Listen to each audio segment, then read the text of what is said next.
उमेश पाल हत्याकांड को 2 महीने से ज्यादा का वक्त बीत चुका है। आरोपी कुछ इनकाउंटर में मारे जा चुके हैं और कुछ जो है अभी फरार चल रहे हैं। लगातार यूपी एसटीएफ की टीम तलाशी के लिए अलग अलग जगहों पे छापेमारी कर रही है, लेकिन 24 फरवरी को होने वाली घटना 21 फरवरी को भी हो सकती थी। 21 फरवरी को भी सीसीटीवी जो फुटेज आया है उसमें देखा जा सकता है कि बिल्कुल वैसे ही बाइक से, क्रेटा कार से पीछा किया गया था और शूटआउट की पूरी प्लानिंग थी। लेकिन क्या परिवार को इस बात का अंदेशा था? क्या पहले से उमेश पाल जी को ये बात पता थी कि उनके ऊपर अटैक होने वाला है? हमारे साथ बात करने के लिए उनकी पत्नी है। मैम, कभी घर पे आके उन्होंने इस बात का जिक्र किया हो कि उन पर अटैक होने वाला हो? जी, जाहिर सी बात है कि ऐसी जिस आदमी से लड़ रहे हैं तो कहीं ना कहीं वो मुझे जो है खतरा पहुंचा सकता है। तो ये हम ही नहीं, सभी लोगों को पता है।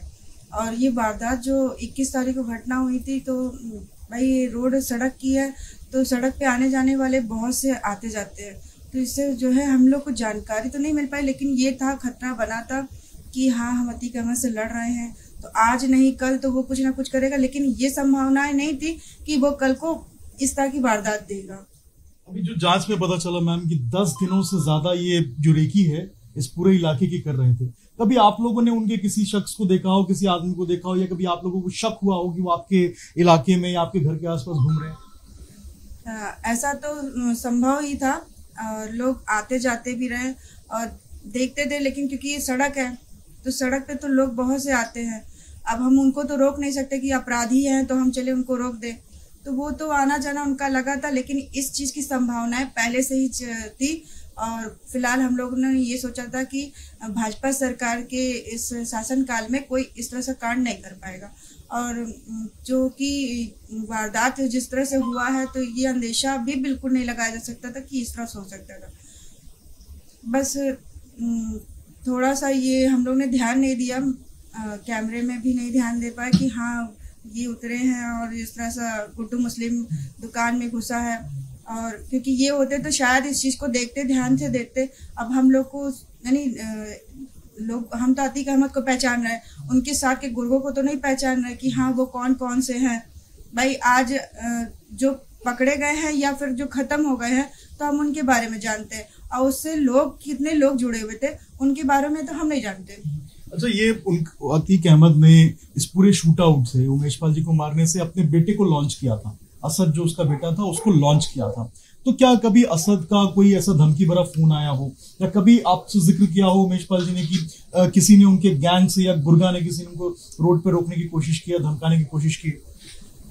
ये जो 21 तारीख की घटना है, इसी के आसपास जो है शायद अली कोर्ट में आया था, और उससे शायद वो कहा सुनी हुई थी, कुछ बोला गया था।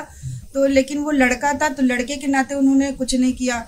वो क्या है कि भाई लड़का है तो हमसे दुश्मनी क्या, हम तो न्याय पाने के लिए, ना कि हमारा गोली बम चलाने का तो वो था नहीं, हमारा तो सिर्फ कानूनी से था, तो हम उससे लड़ना चाह रहे थे।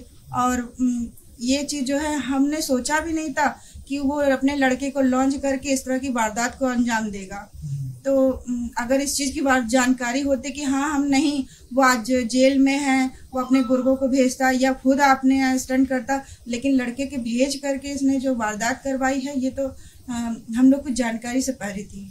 अच्छा, मुख्यमंत्री खुद अभी आए थे प्रयागराज में इस पूरे अतीक हत्याकांड के बाद, और उन्होंने कहा कि पहले लोगों के जो बच्चे होते थे उसके हाथ में कट्टा होता था, अब लैपटॉप है, अब टैबलेट है।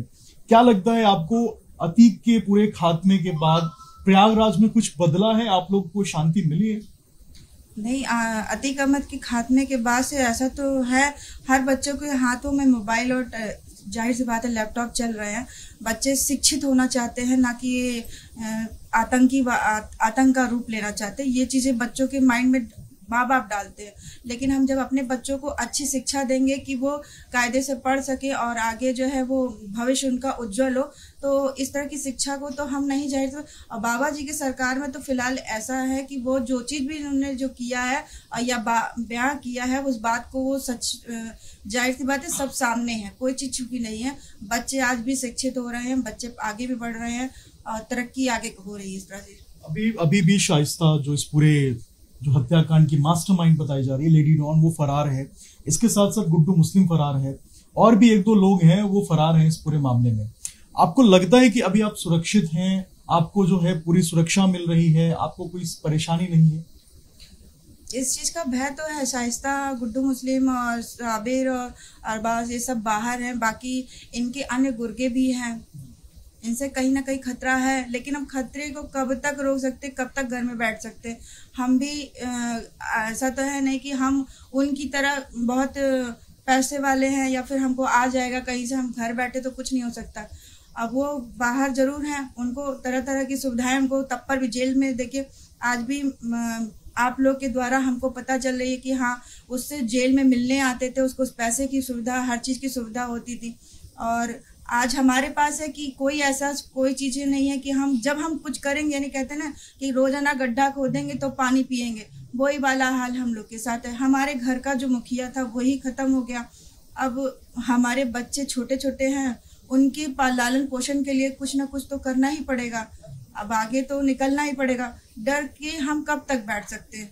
लेकिन अब यही है कि ये प्रशासन ऐसा है, इस प्रशासन के दौर पे जो उन्होंने बाबा जी ने अभी बोला, उन्होंने तो वो जो कहा है कि माफिया जो, यानी चाहे नौकरी वाला हो, चाहे दुकानदारी वाला हो, चाहे जो भी है वो सुरक्षित रहेगा, और जो भी अगर कोई गुंडागर्दी करेगा तो उनको उसी तरह से जवाब दिया जाएगा।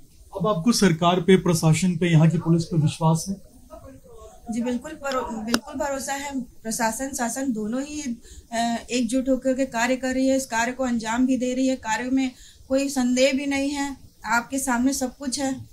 वारदात भी हो रही है, घटनाएं भी हो रही हैं, जो पकड़े जा रहे हैं उनको सजा भी मिल रही है। और जो आज है, जैसे आज खान शौकत अली के बारे में निकला है, अब इसके बारे में ये इसने जो है मेरे आदमी के बारे में पता है फेसबुक से निकाल करके इन्होंने इस तरह से जो फोटो रिलीज किया। अब उसको क्या लेना देना था? एक वकील तुम थे, एक वकील वो भी था। कायदे से, कानूनी दाव पेश से करते, ना कि इस तरह से माफियागिरी वाला काम करते। मैं चाहूंगी कि शासन प्रशासन उससे भी कड़ी से कड़ी कार्रवाई करे और उन्हें छोड़े ना, कि ऐसे लोगों को भय मुक्त करवाएं कि जो काले कोट में रह करके विस्तार से करते हैं, या खाकी वर्दी में रह के करते हैं, या कोई भी नेतागिरी में, इन सब का भय खत्म करना चाहिए। प्रशासन अच्छा हो और बाबा जैसा जो साम्राज्य चल रहा है वो अच्छा है। देखिए बिल्कुल, और 21 तारीख को रेकी की गई थी इसी रास्ते पे जहां हमने रिपोर्ट की थी, जहां का सीसीटीवी फुटेज आपने देखा था, और परिवार को ये पता नहीं था। जाहिर सी बात है, अगर परिवार को 1% भी इस बात का अंदेशा होता कि अटैक होने वाला है या किसी तरीके से धमकी मिली है, तो शायद इस पूरे हत्याकांड को रोका जा सकता था। लेकिन पूरी प्लानिंग की गई थी, बकायदा पिछले 10 दिनों से रेकी की जा रही थी। 4 अटेम्प्ट किए गए थे बकायदा, कचहरी में, चौराहे पे, और 2 बार घर के सामने, लेकिन 3 बार वो फेल हो गए। चौथी बार 24 फरवरी को उन्होंने पूरे तरीके से इस हत्याकांड को अंजाम दिया। खुद जो बेटा था अतीक का, असद, वो इस पूरे गैंग को लीड कर रहा था जब ये पूरा शूट आउट हुआ। और उसके बाद अब परिवार को उम्मीद है कि अतीक के खात्मे के बाद इनको न्याय मिलेगा। और अभी भी हल्का डर है क्योंकि बहुत सारे आरोपी इस पूरे केस में फरार हैं। लेकिन एसटीएफ लगातार छानबीन कर रही है और उम्मीद है कि जल्द से जल्द सारे आरोपी पकड़े जाएंगे, जिसमें लेडी डॉन शाइस्ता भी शामिल है।